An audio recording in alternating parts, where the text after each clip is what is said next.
God gave me this platform. I already know I'm going to win. China did our vote.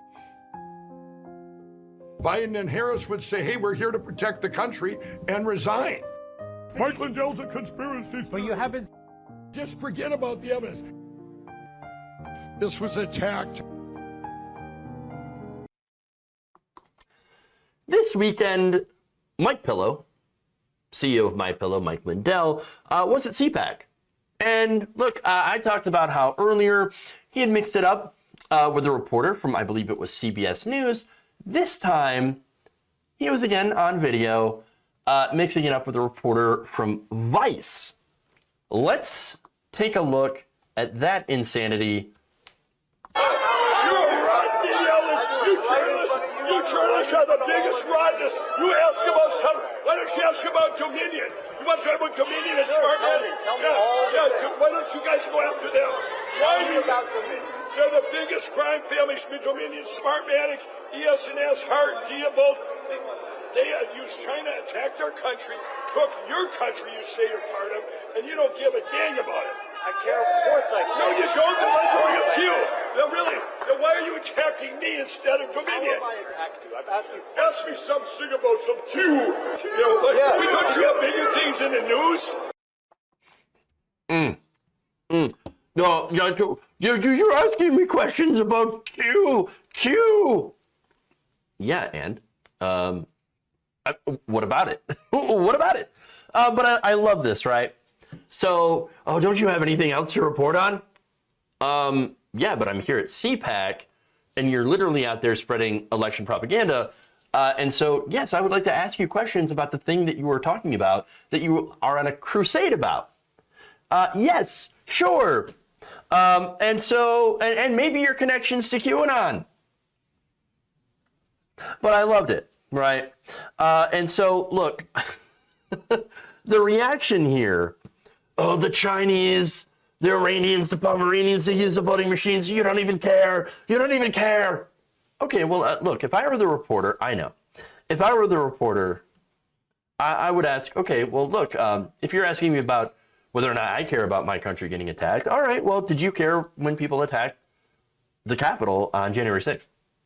I mean, it's a fair question, right? Fair, totally fair question. Hey, did you care when people broke into the Capitol, beat up police officers, shit on the floors, and smeared it around, and stole stuff from Nancy Pelosi's and other people's offices? Did you care when they chanted, "Hang Mike Pence"? Did you care at all? Was the vice president at the time? Did you care at all about an actual real attack on this country as opposed to your fictional attack that you keep coming up with? What do you, I mean, seriously. No. But he has a gall to go and ask a reporter whether or not he cares about his ridiculous conspiracy theories. Now, look, the reality is that conspiracy theory was used by people in January 6th. This election fraud insanity, right, was used to justify their attack in order to help them, and specifically Donald Trump, Steve Bannon, and the rest of them, to try to steal the election. Now, their plan called for Mike Pence. Pence did not do it. He did not decertify the election or refuse to certify the election, which, by the way, is a ceremonial role only, and wouldn't actually have done anything, wouldn't have returned power to Donald Trump. And so, you know, nonetheless, they don't really care. The right, that's why the right hates Mike Pence. That's why they were calling for him to be hung. That's why Trump continues to call Mike Pence a coward. And so, now look, I understand. In that crowd, by the way, I mean, speaking of angry crowds, right? Well, you're in the middle of CPAC, so if you're that reporter, I can understand why he didn't ask that question, why he didn't push back, why, you know, anything like that. Well, it's just like, hey, look, calm down. I didn't attack you or anything like that. I'm just asking questions. It's literally my job. It's because he had a mob of people. Again, this is CPAC, not exactly a friendly audience. All right. And so I can understand, once again, why he did not say what I would have said or push back at all. And I guess it's really easy to armchair quarterback if you're not in that situation. But speaking, of course, the Trump supporters, speaking, of course, when it comes to the crowd around him, look, that crowd filled with insanity. The entire CPAC conference filled with just nonstop conspiracy theories, which is essentially what they have left. But getting back to Mike Lindell here, I've got another video that I want to show you, and that's Mike giving more suggestions into what a journalist should actually talk about. Take a look. Why don't you ask me about the helicopter? Why don't you ask me about the parachutes that are going into Canada right now with pillows? With pillows. Remember that? That was your other buddies from the Daily Beast. Where's the parachutes? What parachutes? But then you don't read the news, right? You guys I don't read whatever news you're talking about. What news do you read? Your own news place? You guys are a horrible, horrible, horrible outlet. You're traitors to the United States of America. All of you. Just to be clear, you're attacking me. I'm asking you questions. You came up to me. I was taking pictures with these great people. You come up to me.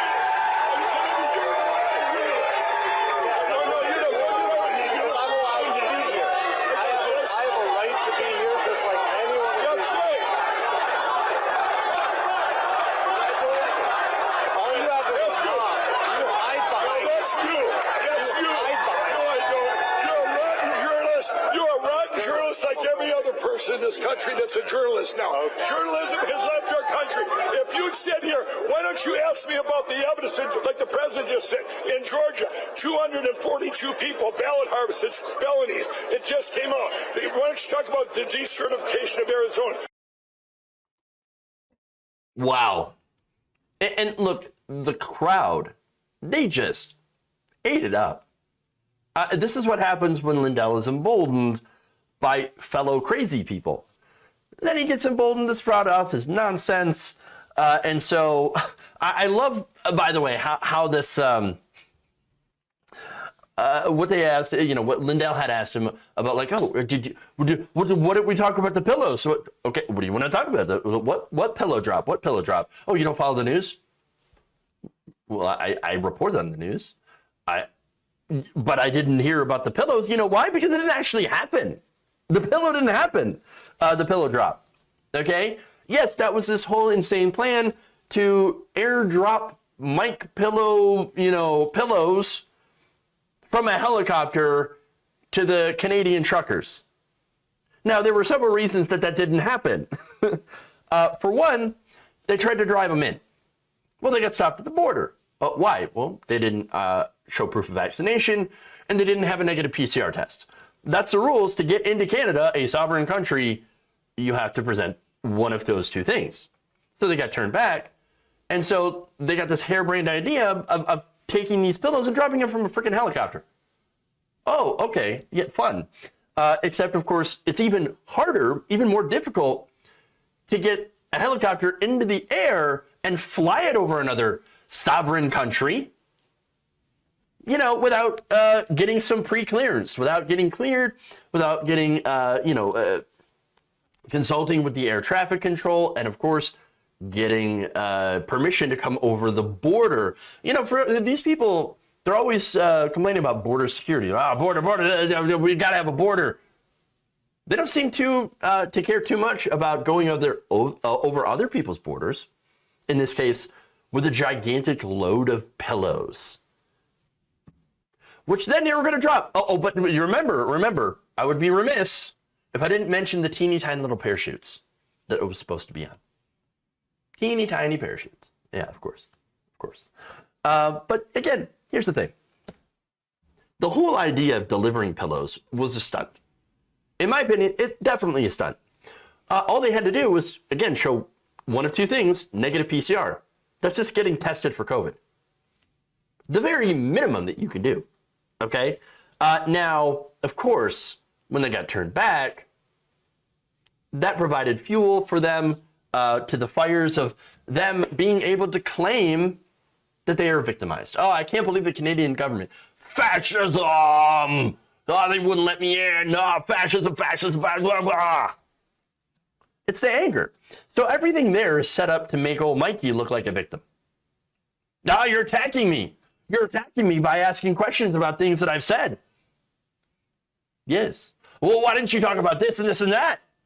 Why didn't you talk about, why don't you ask me about the things that I want to talk about? And if you don't, you're a bad journalist. You're a bad journalist. But you're a traitor too. You're a traitor to America. You're yellow journalism. Yeah, it's so bad. All right, you know what? Let's talk about it. Let's talk about the Arizona decertification. I've been waiting to talk about this. Oh, and I have talked about it before, by the way. So what about the Arizona decertification? Oh, right. It didn't happen. But there was an attempt at it. Ah, yes. In fact, Arizona State Representative Mark Fincham, who is a Trump-backed candidate, he's running for Secretary of State in Arizona, proposed a resolution that would decertify the election result from 3 different counties. That's it. 3 counties. Now, there is no process under current law, Arizona law or federal law, to decertify an election. It just doesn't, it's just not there. It doesn't exist. Rick Hassan, an election law professor at University of California, Irvine, backs that up, saying that the argument is just not legally sound. The Arizona legislature had the right under Article 2 of the Constitution to set the manner for choosing presidential electors. It gave that right to Arizona's voters with no power to decertify the results afterwards, whatever that means. Yeah, and that was the question. What does decertify actually mean? Oh, we're just going to back it up and uncertify it with no constitutional remedies? Nothing? Nothing, because there's nothing. The process is over. The election is over.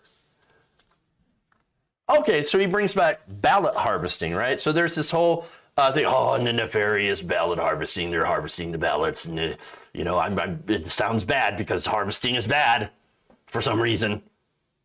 Okay, now in Georgia there is an investigation. Oh no! Are they onto something?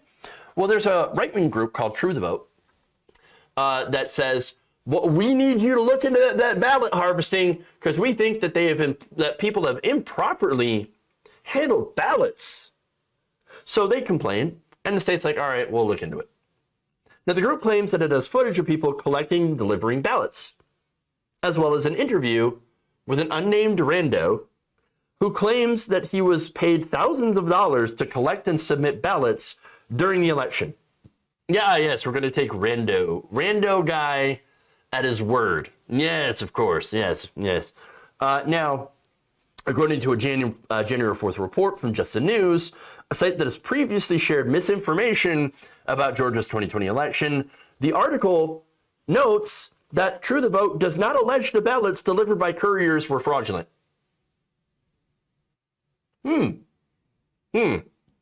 So basically, their entire case is, there's harvesting of ballots, and we don't like the fact that somebody else had handled the ballot, and so the state of Georgia, we kind of made it illegal to do the harvesting to actually come up and pick the ballots up for other people. We don't like the fact that somebody else can do that. Okay. Well, was that it? Now, does that make the ballots invalid at all? Does that prove election fraud? The fact that somebody else just picked up the ballots and dropped them off for someone else? No, it doesn't prove election fraud at all. In fact, Georgia Secretary of State Brad Raffensperger, who's a Republican, who, again, is against ballot harvesting, he said this: ballot harvesting, look, those are still legal, lawful ballots. They've just been handled fraudulently, meaning you gave the ballot to somebody else, and we didn't like it that you gave it to somebody else to turn it in. We would rather you do it yourself. Now, ballot harvesting, the thing about that is that it actually makes voting easier. If you designate someone to pick up ballots from, for example, heavily minority areas, from people maybe who are poor, or people who are, constantly work all the time, or, who don't have reliable transportation, things like that, well, that would make sense, right? That would make sense. Like, okay, yes, designate someone to pick up ballots from these places that normally, either have, and by the way, the African American community, especially in Georgia, has had to face longer and longer lines due to, you know, situations where they have reduced the number of polling places and done other forms of voter suppression to make sure that black people were not able to turn out in as high of numbers. Now, during this election, of course, people were bound and determined to show up because this was a referendum on Donald Trump. And so that's why they didn't like that. They said, oh, crap, too many people showed up. So now we need to make it even harder to try to discourage people from turning out in these elections. And so that's what's going on here, okay? Now, by the way, Raffensperger also told the National Desk, quote, many states actually allow ballot harvesting. We outlawed it because we think the only person that should touch the ballot is the voter and the election worker, and there shouldn't be any people or intermediaries in between.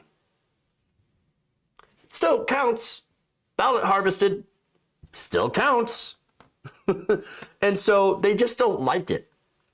No fraud. Just, I don't like it. I don't like making it easy for, you know, elderly and disabled people to be able to have their ballot picked up by somebody else and turned in. We just don't like it at all. No. Look, all this, it's election fraud, Donald Trump won 2020, it's all a pipe dream. It's 2022.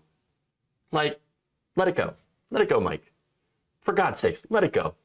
Just let it go. It's obsessive. I know for Mike Pillow, I understand that it's, you know, very, very difficult now to find a new grift.